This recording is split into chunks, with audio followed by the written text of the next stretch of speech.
Last year से strictness बढ़ा दी है और बहुत से स्टूडेंट्स को लास्ट ईयर उन्होंने स्कॉलरशिप नहीं दी थी।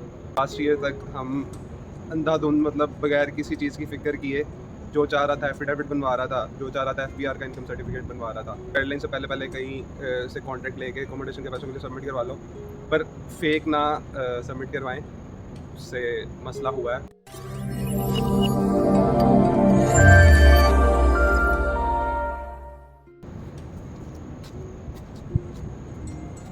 अस्सलाम वालेकुम guys, hope all of you are fine. कुछ दिन पहले एर्गो स्कॉलरशिप की कॉल अनाउंस हुई है 4 जुलाई को टू बी प्रिसाइज, तो मैंने सोचा ये वीडियो मुझे जल्दी से जल्दी बना लेनी चाहिए। It is not going to be about के how to fill the online form for the scholarship या क्या बेनिफिट्स हैं एंड ऑल दैट। उनके लिए आपको बहुत सी वीडियोस मिल जाएंगी ऑलरेडी, और मैं भी एक वीडियो बनाऊंगा एक बलोनिया के स्टूडेंट के साथ जिनका एर्गो स्कॉलरशिप का पर्सनल एक्सपीरियंस है, पर अभी I will be talking about some different things. तो मैं थोड़ा रिलेक्टेंट था ये वीडियो बनाने पे, पर फिर मैंने सोचा कि जो स्टूडेंट्स इस साल अप्लाई कर रहे हैं उन्हें इन चीज़ों का पता होना चाहिए। Let's begin. तो पहले थोड़ी तमहीद बांध देते हैं कि what is the main reason because of which I am making this video.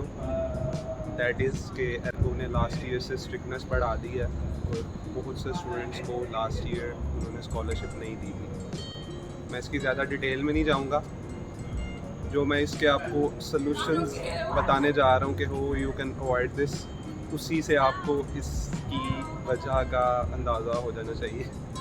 तो let's get into it, what things you should keep in mind and how you should go about it. ये सिर्फ Ergo के लिए ही नहीं बल्कि बाकी भी regional scholarships के लिए आप ये चीज़ें ज़हन में रखें जो अभी मैं बताने जा रहा हूँ।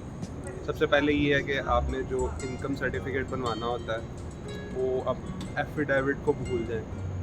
लास्ट ईयर तक हम अंधाधुंध मतलब बगैर किसी चीज़ की फ़िक्र किए जो चाह रहा था एफिडेविट बनवा रहा था, जो चाह रहा था एफबीआर का इनकम सर्टिफिकेट बनवा रहा था। तो अब एफिडेविट वाला सीन भूल जाएं और प्रॉपर एफबीआर का इनकम सर्टिफिकेट बनवाएं, क्योंकि क्रॉस चेकिंग हुई है और उन्हें पता चला कि एफिडेविट पे हम अपनी मर्ज़ी की इनकम लिखवा लेते हैं।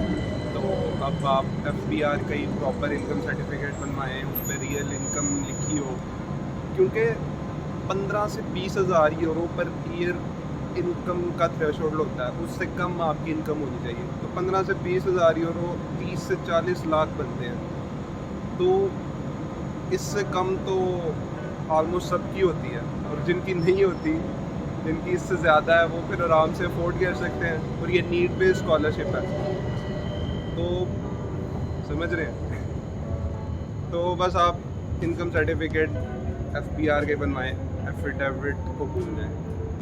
ये था मेन पहला पॉइंट।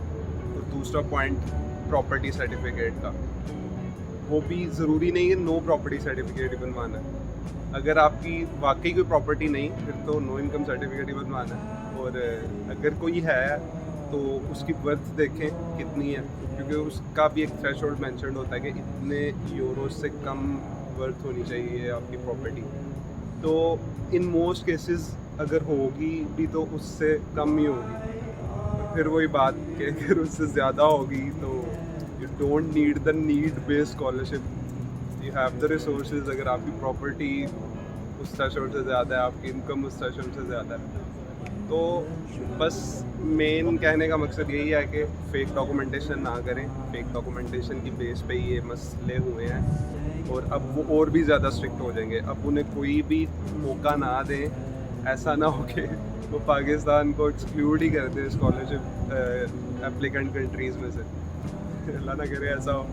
तो एक और तीसरी चीज़ जो मैंने बतानी थी जिस वजह से मसला भी हुआ है रेंटल कॉन्ट्रैक्ट। आपने रेंटल कॉन्ट्रैक्ट सबमिट करना होता है अकोमोडेशन के पैसों के लिए। मतलब आप अगर कॉन्ट्रैक्ट सबमिट नहीं करते तो अकोमोडेशन के पैसे आपको नहीं मिलते।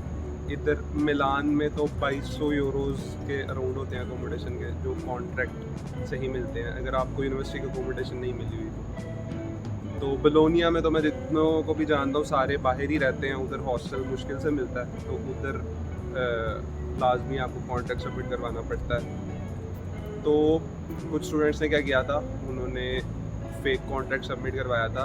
वो हर सिटीज़ में आपको बंदे मिल जाते हैं जो आपको फेक कॉन्ट्रैक्ट बना के दे देते हैं, आप वो सबमिट करवा लेते हो और आपको अकोमोडेशन के पैसे मिल जाते हैं। पर एर्को ने जब फिर इन्वेस्टिगेशन शुरू की, उन्होंने कहा कि अगर इस चीज़ में गड़बड़ हो सकती है तो बाकी चीज़ों में भी हो सकती है। मतलब फिर मैं डिटेल में नहीं जा रहा, पर इसी मैं बस वो इमेजिन कह रहा हूँ कि ऐसा ही होगा। तो उनको पता चला कि कॉन्ट्रैक्ट्स भी कुछ के फेक थे, तो उन्होंने फिर उनको फ़ाइन भी किया।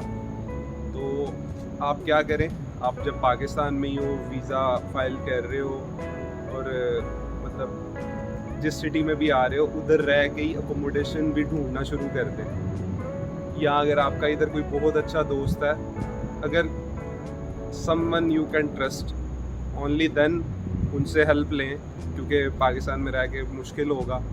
पर उधर रह के भी आप देख सकते हो, कुछ वेबसाइट्स हैं, subito.it है, Immobiliare है, फेसबुक मार्केट प्लेस पे आप देख सकते हो। तो इस तरह कोशिश करें कि आने से पहले पहले आपका प्रॉपर अकोमोडेशन का बंदोबस्त हो जाए और सही। और इसकी डेडलाइन भी मतलब नवंबर दिसंबर में होती है, तो आप इधर आने के बाद भी कर सकते हो। पहले टेम्पोरेरीली कहीं रह लो, तो डेडलाइन से पहले पहले कहीं से कॉन्ट्रैक्ट लेके अकोमोडेशन के पैसों के लिए सबमिट करवा लो, पर फेक ना सबमिट करवाएं, उससे मसला हुआ है। और अब आगे एटलीस्ट एर्गो तो पकड़ती रहेगी अगर कोई फेक करवाएगा तो। बाकी रीजन स्कॉलरशिप वालों को भी मैं यही कहूँगा, सारे डॉक्यूमेंट्स वैलिड हो। अब ये धब्बा बहुत मतलब गलत है, ऐसा होना नहीं चाहिए था जो अब पाकिस्तान स्टूडेंट्स पे लगा है एर्गो की तरफ से। पर it is what it is, but we can do इज़ के आगे किसी को भी ऐसे मौका ना दें। तो